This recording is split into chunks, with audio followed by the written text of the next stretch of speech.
This video was made possible by NordVPN. Go to nordvpn.com/VPEN and get a 2-year plan at a super discount. More on this in a moment. Ukraine is now an official candidate for joining the European Union, and I'm sure most of you remember seeing headlines like this. EU grants Ukraine candidate status in historic moment. Just as I'm sure all of you, or at least many of you, will have witnessed this historic moment. The flag of the European Union is already flying in the Ukrainian parliament. And in some ways, this is hardly surprising, both from the point of view of European political cohesion and, of course, from the military point of view. Ukraine has done more than enough to earn official candidate status, not only because of their tireless and courageous fight against an invader far superior in strength, but also because we can clearly say that in European politics, there is a clear turning point following the Russian invasion of Ukraine. After all, Ukraine was attacked precisely when it wanted to be part of the Western family. Hold on though, because this is VisualPolitik. Undoubtedly, becoming an official candidate for membership in the European Community Club is a huge boost to the motivation and confidence of Ukrainian soldiers and population. There is no doubt about it. However, put on the brakes a second, because the road to integration will not be an easy one, nor will it be a fast one. No easy route to European Union membership for Ukraine. Profound challenges posed by country's legitimate desire to join bloc must be recognized. Do you want to know what obstacles Ukraine faces in order to join the European Union? Will it really be able to become a member country? What are the main changes it needs to make? Well, VisualPolitik fans, in this video, we will answer these and other questions.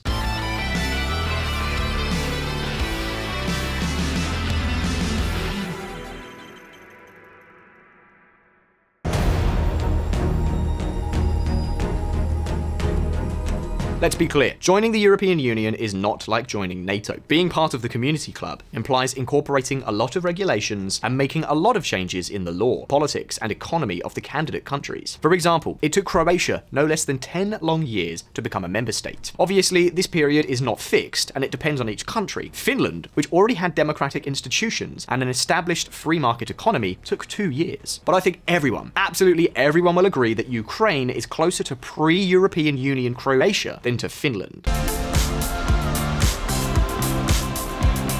For example, in order to become a member of the Community Club, Article 2 of the Treaty on European Union must be complied with. This is an article that often ends up being a headache for many of the countries that want to join the Union. The Union is founded on the values of respect for human dignity, freedom, democracy, equality, the rule of law, and respect for human rights, including the rights of persons belonging to minorities. Article 2 of the Treaty on the European Union. The question is, does Ukraine comply with all this? Well, let's see. How should I put this? I think you all know, here on VisualPolitik, we strongly condemn the Russian invasion, and that we stand in solidarity with Ukraine in its stoic resistance. But what can I say? We would not be objective if we were to present Ukraine through rose-tinted glasses. After all, if it struggles for being the poorest country in Europe, there must be a reason, right?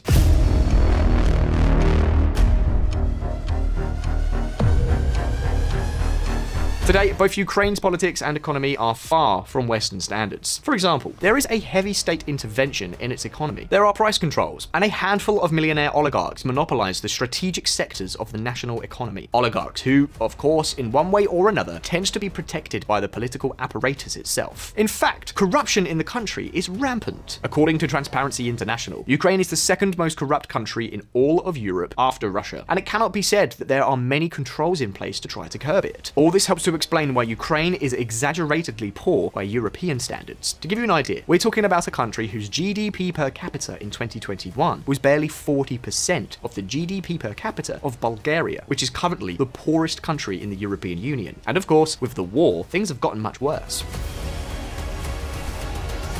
The reality is, Ukraine has to make so many changes that some experts estimate that the accession period, if it finally happens, may take 10 to 20 years. An eternity. Now then, exactly what are the main reforms that Ukraine has to carry out in order to become a member country? What are the main obstacles? Well, we're going to take a look at that right now, but before we go any further, are you aware how necessary it is nowadays to have a VPN? Your location, device type, IP address, browsing history, these are just some of the traces that you leave when surfing the net. That data is incredibly valuable, whether it's to an intrusive advertiser or a sneaky criminal. NordVPN helps you reclaim your privacy. It encrypts your connection to the internet, so no one can eavesdrop on the websites you visit and the data you share. It also hides your IP address and location, so snoopers can't track you down. And not only that, remember that when you're using NordVPN, you can browse without borders, choosing from over 5,000 ultra-fast servers in 58 countries all around the world. This unlocks a whole world of content that you can't access with a standard provider connection. But is browsing speed affected while using a VPN? Well, you don't have to worry about that with NordVPN, as it's the world's fastest VPN, according to an independent study by AV-Test. What's more, you can use it on all types of devices: Android, Windows, Mac, Linux, all with the same account. And you can use up to 6 different devices. Don't wait any longer. Use NordVPN at home, at work, on the go to enjoy non-stop protection by taking advantage of a special offer for you lovely VisualPolitik viewers. Go to nordvpn.com/VPEN and get a 2-year plan for the price of 1 soda a month. And if you change your mind after trying it, don't worry, NordVPN has a 30-day money-back guarantee.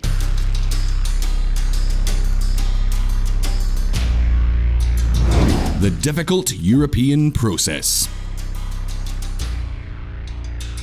Let's see, if we had to define the European Union, perhaps we could do it with 3 words: bureaucracy and endless regulations. So the so-called accession process means that countries that want to join the EU first have to adopt all EU regulations at once. We are talking about a process that is divided into 6 stages: formal application for membership, candidate status, pre-accession, negotiations, ratification, and finally, integration. Well, after its ratification as an official candidate, Ukraine has now fully entered the 3rd stage, pre-accession.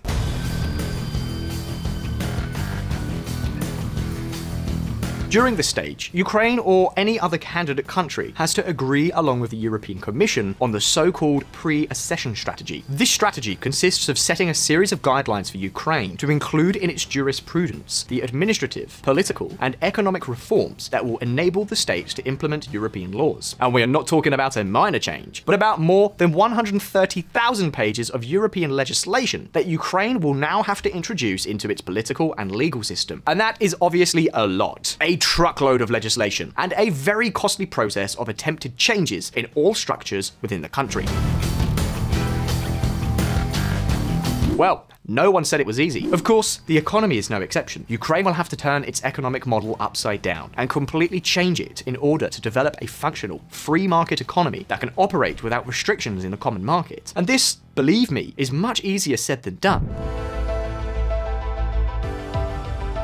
Don't forget that Ukraine is a country that has emerged from the former communist bloc. That is the toughest Soviet Union, and that has never carried out deep reforms in its system. But we'll talk about all this in a moment. The question now is, does Ukraine have to start from zero? Well, the truth is, no, it does not have to start from zero, but almost. Ukraine is associated with the European Union through the Association Agreement, signed in 2014 and in force since 2016. Under this agreement, the most specialized javelin country in the world has been gradually implementing some changes over the past few years.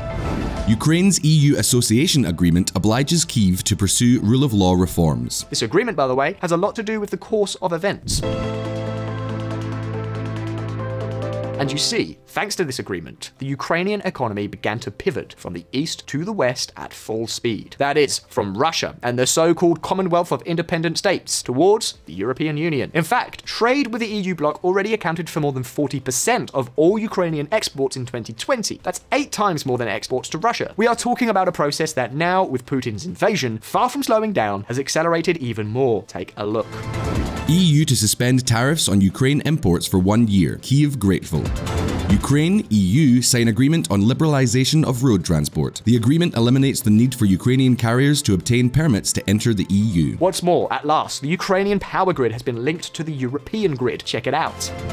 Zelensky says Ukraine is now exporting power to EU. Be that as it may, the fact is that, according to Ursula von der Leyen's own words, thanks to this association agreement, Ukraine has already implemented about 70% of European legislation and principles. For example, among many other changes, public procurement processes have been improved, official statistics have been brought closer to European standards, and a complete reform of the energy market, which until now was totally controlled by the state, has begun. Even a digital administration has been developed. However, let's slow down because this is Ukraine we're talking about. And how can I put it? Von der Leyen's figures, she doesn't even believe them herself. The gap that still separates Ukraine from European standards remains plainly and simply vast. Do you want some concrete examples? Then take a look.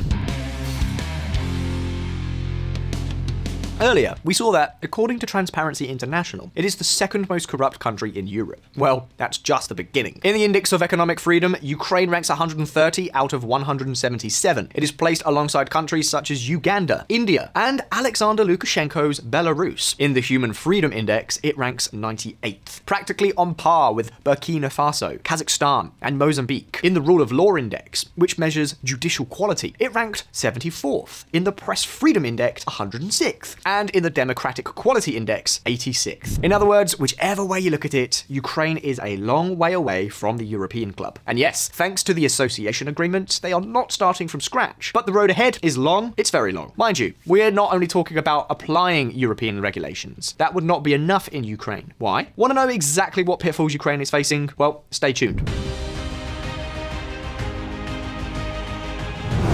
A colossal challenge.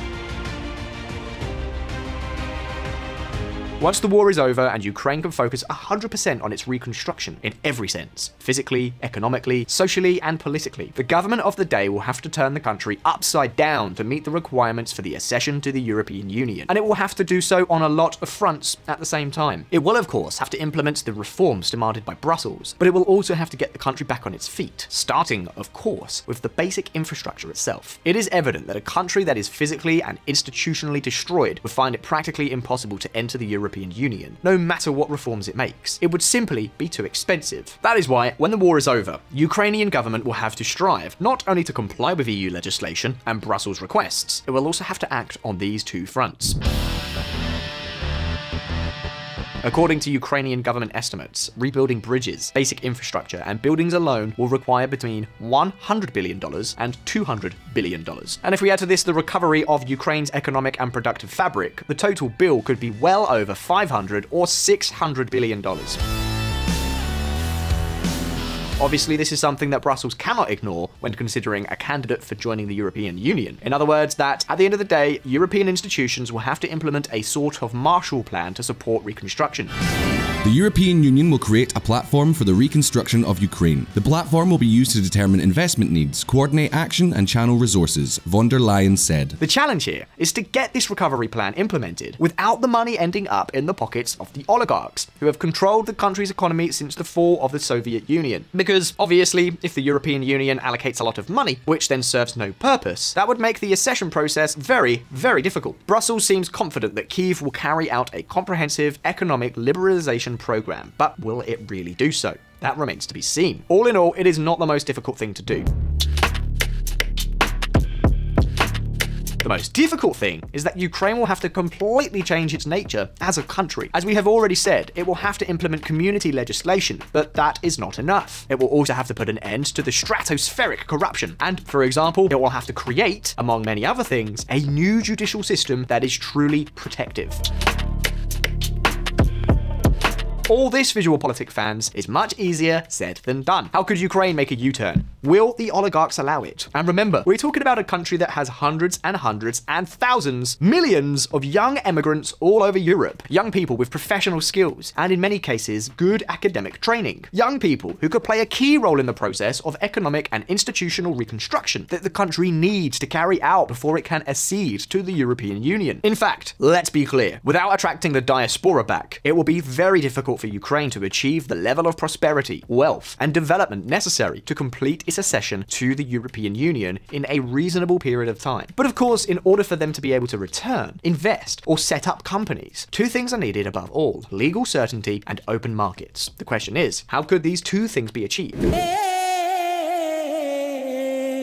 Well, some say that one way to achieve this would be to emulate the model of Dubai's special economic zones, as in the case of the Dubai International Financial Centre. There, British judges train other judges and impart justice following a special legal framework, a framework of law that is very protective and very attractive to foreign companies and investors. Now, is this realistic, and is there even a remote possibility that it will even be possible? Well, probably not. But cases like that of oligarch Rinat Akhmetov, paradoxically, do give some hope. Akhmetov Akhmetov, for those of you who don't know him, is the richest man in Ukraine, and a businessman who always had close connections to Russia and the pro-Russian milieu of Ukrainian politics. In fact, he has been the main financier and shadow leader of the Russophile Party of Regions, with which he became a lawmaker in the Verkhovna Rada. Well, pay attention to this statement.